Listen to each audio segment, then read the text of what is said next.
All right, so we're going to talk about blockchain narrative predictions of 2025, and we'll revisit this video in the last month of 2025 in December and see what I got right, what I got wrong, and do a year in review. I think this could be really fun. What am I looking at and talking about today? So let's first talk about AI, because at the time of recording, January 4th, at 10 p.m., the hottest narrative in crypto is AI. AI launchpads, AI agents, AI code bases, or they just call it frameworks, and AI DAOs or VC funds. So we're going to go over each aspect of where I think they go over this year. Let's start with AI frameworks. My prediction, something like an Eliza or Virtuals, something of that size, realizes that their market share and volume is so great on a chain, they feel that they can build their own chain. So I think we're going to see specific L1 and L2s created just for AI launches. There are a couple right now, and I think that we'll see new frameworks come out later in the year that are either superior or compete very well. So right now the frameworks are A16Z Eliza or Eliza OS. I believe that's written in TypeScript. You have AI Rig Complex, and that is in Rust. And you have Virtuals. I don't know what it's written in, but it has language model programs and it has a framework, but people mainly use Virtuals for the Launchpad. But I think we see totally new frameworks that launch this year that surpass or hit the top 3 or top 5 because frameworks act very similarly to L1 chains from an investor standpoint and from like a narrative standpoint. So that's my bet. AI agents. I think for the next 3 months, AI agents will have a dominant effect in the marketplace of ideas. I believe that AI agents will take up a lot of block space because they can process and initiate transactions faster than a person. I also think that AI agents are the closest thing to meme coins with morphed intelligence. So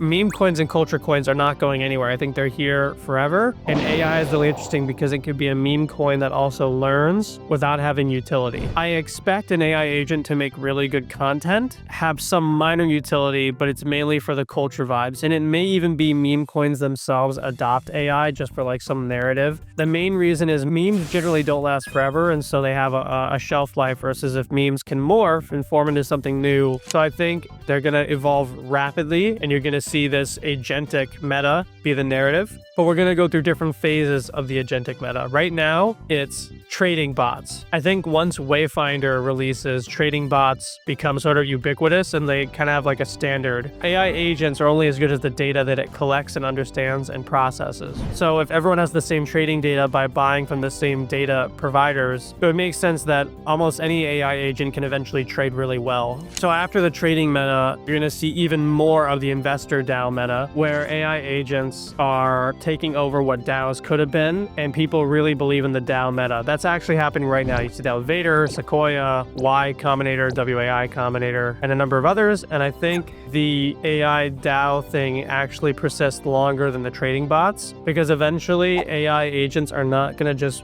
want to buy other AI tokens. They will want to buy culture coins, VC tokens, DeSci tokens, all that stuff. Launchpads. Every chain's gonna have a launch pad. Virtuals is effectively the OpenSea of this cycle, but there will be another Magic Eden, or maybe it is a Magic Eden, that incorporates an AI agent launcher. I just think having an AI agent launcher will become very standard and will no longer have a significant edge. And this is when marketing will matter again, such as firms like mine. I think that'll be really, really interesting. Also, on the AI side, that'll be really interesting. Whoever figures out AI-backed tax software will end up having a massively valuable tokening company. I don't think we've found that yet. I've heard of a couple that want to launch, but I would bet by the end of the year, one of these tax softwares that's born out of crypto with a crypto token does significantly well as an actual utility agent and also does custom block explorers. I think that's going to be massive. So that's AI. That's my narrative over the next year. We're going to talk about AI again when we get to gaming. AI is the narrative of this entire crypto cycle because it can do everything. It can do a variety of things. So we'll get back to that in a minute. This is the year of the consumer super app. Now that meme coins have onboarded a lot of TikTokers and YouTubers and normal people, it turns out out that normal people didn't really need to use Coinbase to a degree to figure this out. What they were really using is they were using Photon and Phantom. So all you had to do is learn how to set up Phantom, which a lot of these crypto YouTubers have done for the mass market. And now normal people actually know how to use a DEX relatively. We're seeing the rise of the DEX in a really meaningful way. And the rise of the DEX is being provided by super apps on the front end. Magic Eden is one example. Another example is Slingshot. Disclaimer, Slingshot is one of our clients, so I use Slingshot, big fan, but I love Magic Eden too. These are front ends that create a Coinbase UI UX experience, but have a DEX in the background. And we're starting to see AI coins reach the billions in valuation without a single centralized exchange listing at the time of this video. And same thing with meme coins, they're hitting in the hundreds of millions before any listing. And so it begs the question is like, where is the centralized exchange going to play a role in this? And I'm going to talk about what I think there in a minute, because that's going to be my next thing. But super apps are going to go viral, and eventually they'll be their own L1 in some way. I think this is the year of the centralized exchange versus the decentralized exchange, the DEX versus the SEX. With this new inflow of actual DEX users from the younger generation, I think you might actually see a potentially, I don't know this, potentially lower cost on listing fees to launch on a centralized exchange, because right now it's been a centralized exchanges market where, you know, if you're not on Coinbase or Binance or Upbit or any of these, you basically have a dead token. And now that there's all these super apps and all these other apps that have the DEX on the back end, it creates a more competitive market. So what I do think could happen is after Trump gets in office, centralized exchanges will lobby for meaningful measures against DEXs powered by super apps. The only way a centralized exchange maintains its value is when it protects its users and makes crypto easier. And the other part is the law. But if Trump's laws get easier, then DEXs become more desirable because it costs nothing to list on a DEX and you get all the advantages of a super app. So I would not be surprised if centralized exchanges turn up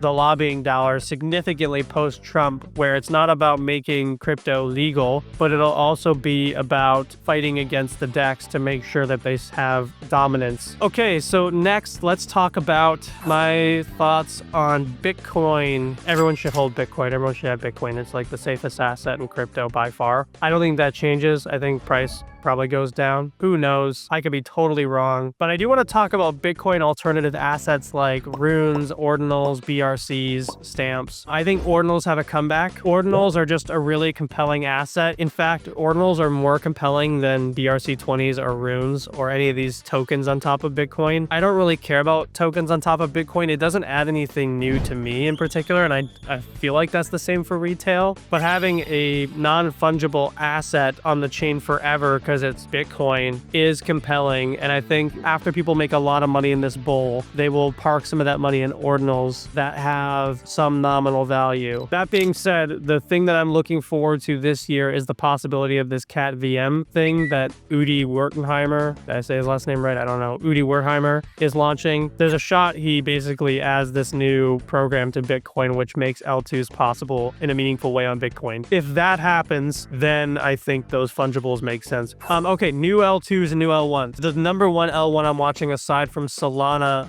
this year that is truly its own programming language is Sui, S-U-I. The reason being is that Phantom is adding it to their wallet. I think Monad and Bera are also interesting in Mega ETH, but Sui seems more compelling to me based on all the projects I've seen, the fact that Sui is originally a part of the Facebook's cryptocurrency program, and the founders of Sui have a very significant track record. So I think Sui has a shot, and I'll probably take a bet there. No financial advice. The other L1 is one who is a client, which is F-Chain. F-Chain is an L1 on AVAX. The reason I like F-Chain is I know enough about the tokenomics personally and what they're doing with AI and consumer apps that I think they'll do something actually novel. I think Ronin still has massive value. I am looking forward to seeing what they do with their mobile segment. I don't think they realize how expensive mobile gaming is, and I think they're going to fumble on that. That being said, there's still going to be a winner in this cycle, one, because of the name and the history, and two, and this is going to be absolutely a hated rally, play-to-earn gaming will come back with like a lightning rod. History doesn't repeat, but it often rhymes, and there will be a type of play-to-earn that people will want again. during the ultimate mania of the bull, someone's going to build an Axie type thing and it's going to make a ton of money. So I'm still watching Ronin, still hold Ronin. The last one I'm really interested in is Abstract, and that's by, the original Pudgy Penguin team. I just think Luca is such a good marketer, and they have this like consumer narrative. I think the potential pitfalls is they simply don't have enough capital to make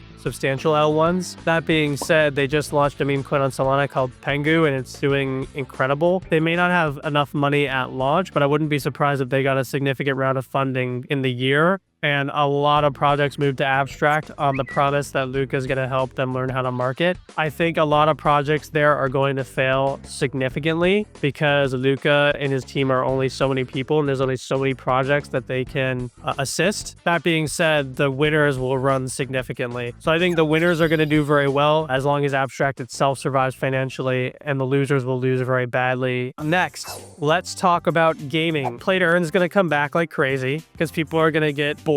Like there's going to be a bunch of narratives, and then like the summer's going to hit or something, and people are going to be tired and they're going to be like, okay, I want to play something. I think the next thing you're going to see are 3 new segments of the gaming coin vertical. I think the first is going to be moddable tokens for games, and I think ERC20C is going to release a lot of interesting aspects of that. Ways you can customize a gaming token that have never been done before. I can't talk about it on this video, but it'll be in a future video. The next you're going to see, which is obvious, is AI gaming. So like one token I'm in right now is AI Arena. The reason why AI gaming tokens will take off is gaming itself is not making money right now, but gaming works really well as a marketing presentation and marketing demo for other assets. So like a super app makes a mini game, amazing. An AI product or framework makes a game, amazing for demonstration. Okay, so the last segment that I think is really interesting in the market will be gaming culture coins. You're already seeing this with the coin. I hold it currently. I could sell it whenever. Dump on your head, NFA. MLG. It's so ridiculous. It's so stupid, but